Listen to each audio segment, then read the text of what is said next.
Future में 8 gamers को mysterious message मिलते हैं जो उन्हें द कॉल अप नामक एक नए गेम में भाग लेने के लिए इनवाइट करते हैं। यह गेम उन्हें $1 लाख का इनाम जीतने का दावा करता है।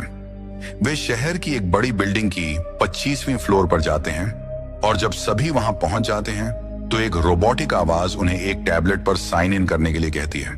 फिर उनसे अपनी सभी कपड़े और पर्सनल आइटम्स लॉकर में रखने और दिए गए मोशन कैप्चर सूट पहनने के लिए कहा जाता है। जब वे बदलते हैं तो एडम को मजाक का सामना करना पड़ता है क्योंकि वह इतने टाइट सूट के लिए बहुत बड़ा होता है। कार्ल अपनी जली हुई स्किन का डरावना निशान दिखाता है और आंद्रे बताता है कि वह पहले एक सोल्जर रह चुका है। जब सभी तैयार हो जाते हैं तो वे एक स्कैनर वाले कमरे में जाते हैं। एआई आवाज उन्हें स्कैनर पर खड़े होने और अपने यूजर नेम बोलने के लिए कहती है।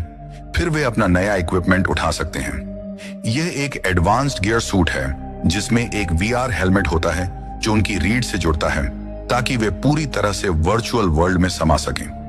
एडम को यह देखकर आश्चर्य होता है क्योंकि उसे लगा था कि यह टेक्निक केवल अमीरों के लिए अवेलेबल है।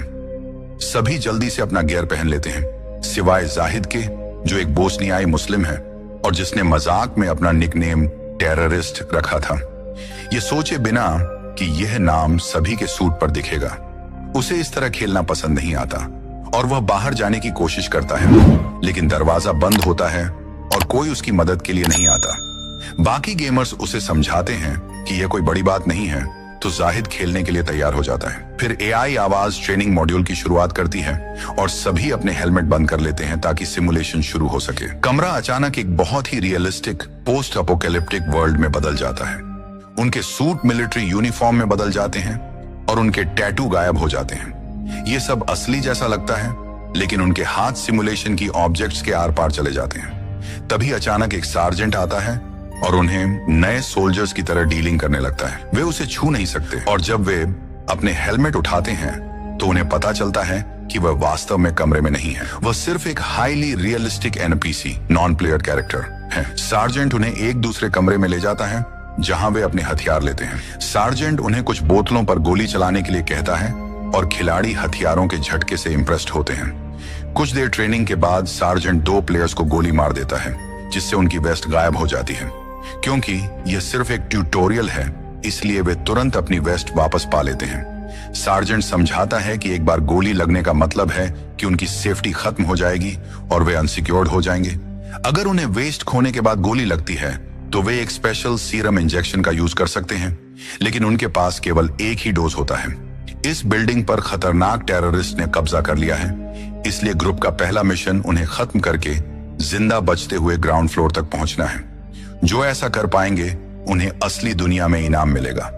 सार्जेंट के गायब होने के बाद आंद्रे अपने मिलिट्री एक्सपीरियंस के कारण ग्रुप का लीडर बनने का फैसला करता है और उन्हें चुपचाप रहने के टिप्स देता है।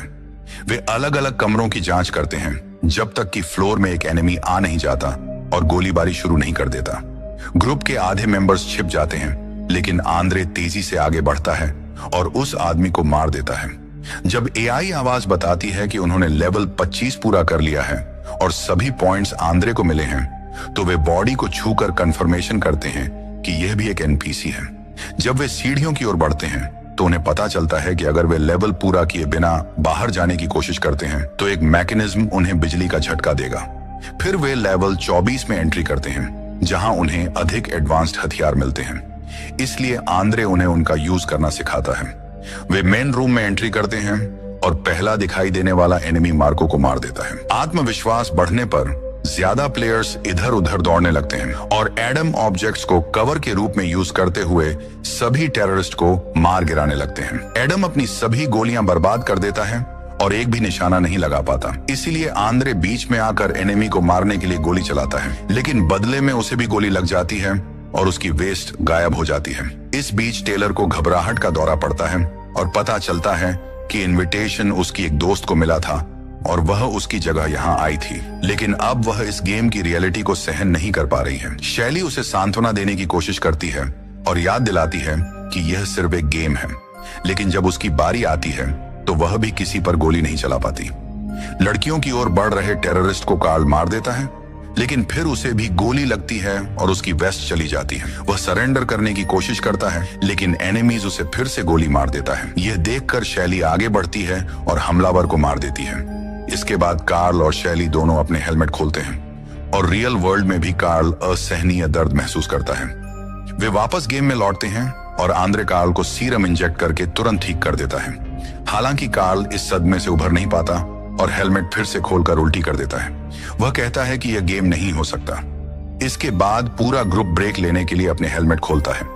एडम को नए हथियार मिलते हैं, जबकि कार्ल बताता है कि उसे असली झटके महसूस हुए और उसका मानना है कि यह कोई रियलिटी टीवी शो हो सकता है। जाहिद घबरा जाता है और अपना सूट उतारने की कोशिश करता है, लेकिन उतार नहीं पाता। इसलिए मार्को इसे एक टेस्ट मानता है। इसके बाद जाहिद अनुमान लगाता है कि यह आर्मी का कोई एक्सपेरिमेंट हो सकता है और मार्को से भी बोलता है कि आंद्रे शायद उनका खबरी है। इस पर बहस शुरू हो जाती है और माहौल गर्म हो जाता है। इसलिए आंद्रे खुद को शांत करने के लिए बाथरूम चला जाता है। प्लेयर्स इस बात का एहसास नहीं करते कि गेम अब भी जारी है और उनके हाथों से मारे गए टेररिस्ट फिर से जिंदा हो गए हैं। इन टेररिस्ट में से एक टेररिस्ट आंद्रे को बाथरूम में घेर लेता है और वह सिर्फ अपना हेलमेट बंद कर पाता है। इससे पहले कि उसे गोली मार दी जाती, वह खुद को ठीक करना चाहता है, लेकिन उसने पहले ही अपना सीरम कार्ल पर इस्तेमाल कर लिया था। बाकी ग्रुप को शोर सुनाई देता है और वे जल्दी से अपने हेलमेट पहन लेते हैं, लेकिन तभी एडवर्ड को भी तुरंत गोली लग जाती है। ग्रुप छिपने के लिए दौड़ पड़ता है और टेलर सीढ़ियों से बाहर निकलने की कोशिश करती है, लेकिन लेवल पूरा ना होने के कारण उसे रोका जाता है। जल्द ही टेररिस्ट फिर से गोलीबारी शुरू कर देते हैं और ग्रुप अपनी पूरी ताकत से उनका मुकाबला करती है। एडवर्ड खुद को सीरम से ठीक कर लेता है, जबकि आंद्रे अपनी घायल अवस्था में फ्लोर से घिसट कर आता हुआ निकलने की कोशिश करता है। आखिरकार एडम एक ग्रेनेड फेंकता है, जिससे सभी बचे एनिमीज मारे जाते हैं और लेवल कंप्लीट हो जाता है, जिसमें एडम को सबसे ऊंचा स्कोर मिलता है। बंदूक की गोलीबारी रुकने के बाद ग्रुप आखिरकार आंद्रे को मदद के लिए पुकारते हुए सुन पाती है। उसी समय आंद्रे अपना हेलमेट खोलता है और एक टाइमर सुनता है, जिसके तुरंत बाद उसके दिमाग में जोरदार करंट दौड़ जाता है, जिससे वह कई मिनटों तक झटके खाता रहता है।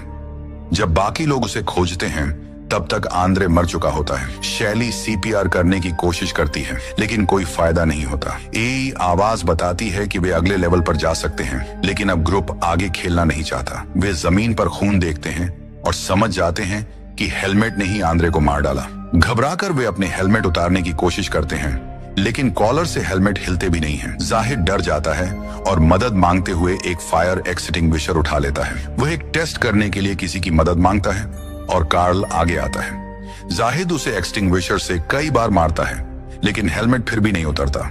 तभी सार्जेंट गेम में उन्हें वापस बुलाता है और वह सीधे कार्ल के आर पार चलते हुए जाहिद तक पहुंचता है। फिर वह जाहिद को कई बार लात मारता है। उसे रूल्स तोड़ने की सजा देते हुए सार्जेंट वार्निंग देता है कि गेम ना खेलने पर और भी कड़ी सजा मिलेगी, जिससे ग्रुप के पास आगे बढ़ने के अलावा कोई ऑप्शन नहीं बचता। इसके बाद वे कई लेवल्स पार करते हैं, जिनमें ज्यादा परेशानी नहीं होती, लेकिन हर फ्लोर पर उन्हें नए हथियारों का इस्तेमाल करना सीखना पड़ता है और नई गेम मैकेनिक्स से निपटना पड़ता है। एक कमरे में गैस लीकेज होने के कारण वे फायर आर्म्स का यूज नहीं कर सकते, इसलिए उन्हें हाथ से लड़ने के लिए चाकू उठाने पड़ते हैं। किसी को इतने करीब से मारने की जरूरत पड़ने पर टेलर की घबराहट और बढ़ जाती है और शैली उसे वादा करती है कि वह उसे यहाँ से बाहर निकाल लेगी। जैसे जैसे वे नीचे जाते हैं, ग्रुप के ज्यादातर मेंबर्स अपनी वेस्ट खो देते हैं। एक भयंकर गोलीबारी में कार्ल और एडम दोनों को गोली लग जाती है, इसीलिए शैली और मार्को उन्हें सीरम से ठीक करने में मदद करते हैं। कुछ घंटों बाद ग्रुप एक ब्रेक लेता है और पाता है कि असली दुनिया में रात हो चुकी है। खेल में फंसे रहने से थककर वे खिड़कियों को तोड़ने की कोशिश करने लगते हैं। जाहिद एक ट्रॉली का यूज करके कांच में दरार कर देता है। तभी सार्जेंट फिर से आता है और इस बार वह पहले से भी ज्यादा ताकत से जाहिद को पीटना शुरू कर देता है। जाहिद डरकर सीढ़ियों से भागने की कोशिश करता है, लेकिन सार्जेंट उसे इतनी जोर से लात मारता है कि वह नीचे गिर जाता है, जिससे उसकी टांग टूट जाती है। जाने से पहले सार्जेंट कहता है कि अगली बार अगर किसी ने भागने की कोशिश की तो उसे मार दिया जाएगा। ग्रुप जाहिद को बचाने की कोशिश करती है और देखती है कि उसे चोट असली दुनिया में लगी है, गेम में नहीं, इसीलिए वे सीरम का इस्तेमाल नहीं कर सकते। ए की आवाज उन्हें आगे बढ़ने के लिए कहती है, इसलिए जाहिद उनसे रिक्वेस्ट करता है कि वे उसे छिपा दें और खुद आगे बढ़ जाएं। वे उसे कुछ फर्नीचर के पीछे छिपा देते हैं और कुछ मिनट बाद जाहिद खून बहने से मर जाता है। अगले लेवल पर मार्को नए हथियारों को लेकर बाकी लोगों से बहस करता है और इसी बीच ध्यान भटकने के कारण छिपा हुआ एनिमी उसे पीछे से गोली मार देता है। ग्रुप एनिमीज पर जवाबी हमला करती है, जबकि टेलर डर कर एक बाथरूम स्टॉल में छिप जाती है। लंबी फायरिंग के बाद एक ग्रेनेड फेंक कर एनिमीज को खत्म कर दिया जाता है और शेली मार्को को सीरम देकर ठीक करती है। इसके बाद ग्रुप को एहसास होता है कि टेलर गायब है और वे उसे ढूंढने लगते हैं। उसी समय एक टेररिस्ट बाथरूम में घुसता है और एक एक करके स्टॉल की जांच करने लगता है। शैली उसे सुन लेती है और जैसे ही वह टेलर के करीब आता है, शैली दरवाजा तोड़कर बाहर निकलती है और उस टेररिस्ट को पहले ही चाकू मार देती है। यह लेवल खत्म हो जाता है और एडवर्ड सबसे ज्यादा पॉइंट्स पाकर लीडर बोर्ड में पहले नंबर पर पहुंच जाता है। ब्रेक के दौरान टीम अपने लाइफ के बारे में बात करती है और उन्हें एहसास होता है कि उनमें से किसी के पास फैमिली नहीं है। इसका मतलब है कि उन्हें जानबूझकर चुना गया था, क्योंकि उनकी मौत होने पर कोई उन्हें ढूंढने नहीं आएगा। इस तरह कंपनी आराम से उन्हें मार सकती है और कोई उस पर सवाल नहीं उठाएगा। ग्रुप अगले लेवल पर पहुंचते हैं और देखते हैं कि सार्जेंट एक बंधक को बेरहमी से पीट रहा है। वह उन्हें बताता है कि बेसमेंट में एक बम लगाया गया है, जो अगर समय रहते नहीं रोका गया तो पूरी बिल्डिंग उड़ा देगा और वे सब मारे जाएंगे। इसे इनएक्टिवेट करने का एकमात्र तरीका है बंधक से कोड लेना, क्योंकि वह आदमी वोल्टेज ट्रांसमीटर से जुड़ा हुआ है। एडवर्ड बिना किसी दया के उसे बिजली के झटके देने लगता है। बंधक अपने जान की भीख मांगता है, लेकिन कोई नहीं सुनता। आखिरकार वह एक शब्द बोलता है जिसे एडम कंप्यूटर में लिख देता है, पर यह वास्तव में बम को एक्टिव कर देता है और अब उनके पास इसे मैन्युअली ओवरराइड करने के लिए केवल 30 मिनट बचे हैं। सार्जेंट वहां से चला जाता है और बंधक उनकी बेबसी पर हंसता है। गुस्से में टेलर उसे गोली मार देती है। मार्को आग बबूला हो जाता है और इस गलती के लिए एडम को दोषी ठहराता है। वह उसे घूंसा मारने की कोशिश करता है, लेकिन हेलमेट की वजह से उसे ही चोट लग जाती है। गुस्से में वह अपना हेलमेट हटाकर एडम के असली चेहरे पर वार करता है। जब टेलर उसे रोकने की कोशिश करती है तो उसे भी मुक्का पड़ता है। तभी सार्जेंट की आवाज गूंजती है, जो कह रहा होता है कि वह एलिवेटर का दरवाजा खुला रखे हुए हैं। पूरा ग्रुप तेजी से वहां पहुंचता है और लिफ्ट नीचे जाने लगती है, लेकिन अचानक झटके से रुक जाती है। दरवाजे पूरी तरह नहीं खुलते, इसलिए मार्को जगह बनाने के लिए उन्हें खींचता है, जिससे बाकी सभी बाहर आ जाते हैं। लेकिन जब एडम बाहर निकलने की कोशिश करता है तो मार्को उसे अंदर ही रोक देता है, उसे सजा देने के लिए। इस वजह से दोनों लिफ्ट में फंस जाते हैं और लिफ्ट उन्हें तीसरे फ्लोर पर ले जाती है। बाहर निकलते ही वे खिड़की से एक क्रैश हुआ हेलीकॉप्टर देखते हैं, फिर आगे बढ़ते हैं। मार्को एडम को सबसे आगे चलने के लिए मजबूर करता है। एडम एक टेररिस्ट को मार देता है, लेकिन उसका गोला बारूद खत्म हो जाता है। फिर भी मार्को उसे आगे धकेलता रहता है और एडम को अपनी ढाल बना लेता है। मार्को खुद को बचाने के लिए छिप जाता है, जबकि एडम गोलियों से छलनी हो जाता है और कुछ ही सेकंड में मर जाता है। अब केवल 15 मिनट बचे हैं और मार्को पूरी तरह टूट जाता है, लेकिन जैसे ही एआई की आवाज कहती है कि यह लेवल पूरा हो गया, वह बिना देरी किए आगे बढ़ जाता है। चौथे फ्लोर पर बाकी ग्रुप को कुछ हथियार मिलते हैं और वे इलाके की तलाशी शुरू करते हैं। तभी एक टेररिस्ट स्मोक ग्रेनेड फेंकता है, जिससे कार्ल घबरा जाता है और पीछे हट जाता है। शैली उसे संभालने के लिए दौड़ती है और कार्ल उसे बताता है कि जिस आग में वह जला था उसी में उसकी लवर की मौत हो गई थी। वह खुद को दोषी मानता है कि वह उसे नहीं बचा पाया और अब धुआं उसे बुरी तरह ट्रिगर करता है। शैली उसे शांत करने के लिए कुछ बोलती है और उसे आगे बढ़ने के लिए मना लेती है। ग्रुप धीरे धीरे बाकी लेवल पार करते हुए ग्राउंड फ्लोर तक पहुंच जाती है, लेकिन उनके पास अब लगभग कोई गोला बारूद नहीं बचा है। जबकि बाकी लोग टेररिस्ट से लड़ते रहते हैं, टेलर एरिया में खोजबीन करती है और कुछ हीलिंग इंजेक्शन ढूंढ लेती है। तभी मार्को चुपके से पीछे आता है और इंजेक्शन मांगता है, लेकिन टेलर उसे देने से इनकार कर देती है। गुस्से में मार्को उसे गोली मार देता है, जिससे टेलर की वहीं मौत हो जाती है। कुछ देर बाद कार्ल टेलर को ढूंढने आता है। मार्को झूठ मूठ ऐसे दिखाता है जैसे वह खुद किसी हमले की चपेट में है और कार्ल को अनदेखा कर देता है, लेकिन कार्ल को टेलर की लाश मिल जाती है।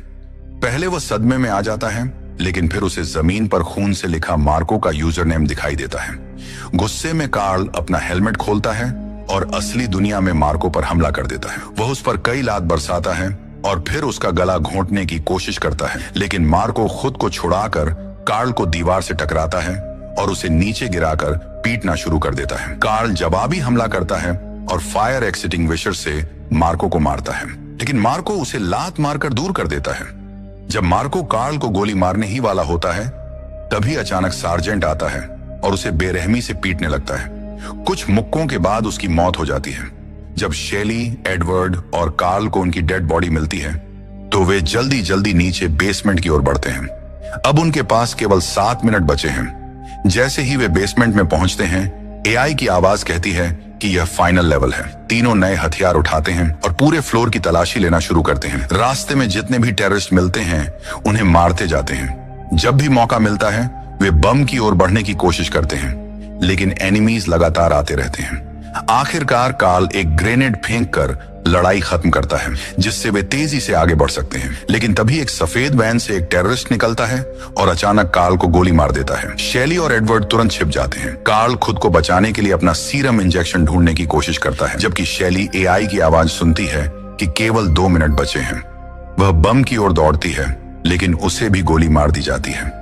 इस बीच कार्ल दर्द सहते हुए उसकी ओर रेंगता है और खुद को बचाने के बजाय शेली को हील कर देता है। वह उससे कहता है, तुम जीतना मेरे लिए, और उसकी मौत हो जाती है। एडवर्ड तुरंत एक बजूका उठाता है और आखिरी एनिमी को उड़ा देता है। फिर वह बम की ओर दौड़ता है और आखिरी सेकंड पर बम को रोक देता है। इसके तुरंत बाद सार्जेंट आता है और उनकी जीत पर बधाई देता है। लेकिन तभी एडवर्ड ठीक वही भाषण दोहराने लगता है जो सार्जेंट दे रहा था, जिससे पता चलता है कि वह शुरू से ही इस कंपनी का अंदरूनी आदमी था। गेम समाप्त हो जाता है। काले सूट पहने लोग अंदर आते हैं, शेली को बेहोश कर देते हैं और बिल्डिंग से सबूत मिटाने लगते हैं। गेम सर्वर सभी प्लेयर्स का डाटा डिलीट कर देता है और शटडाउन प्रोसेस शुरू हो जाती है। सुबह शेली जब उठती है तो वह अपनी नॉर्मल कपड़ों में होती है और देखती है कि एडवर्ड सूट पहने हुए क्रू को सब कुछ संभालने में मदद कर रहा है। वह शेली को कैश प्राइस से भरा बैग देता है, लेकिन जब वह पुलिस के पास जाने की धमकी देती है तो एडवर्ड कहता है, कोई तुम पर विश्वास नहीं करेगा। तभी एक आदमी उसे फिर से बेहोश करने की कोशिश करता है, लेकिन शेली पलटकर उसे इंजेक्शन लगा देती है। फिर वह उसकी गन छीनकर पार्किंग लॉट की सारी लाइट्स शूट कर देती है। एडवर्ड अपने आदमियों को उसके पीछे भेजता है, लेकिन गेम में मिले एक्सपीरियंस के कारण शेली उन सभी को आसानी से मार देती है। जब शेली बाहर निकलती है तो एडवर्ड अपनी जान की भीख मांगता है, लेकिन शेली बिल्कुल दया नहीं दिखाती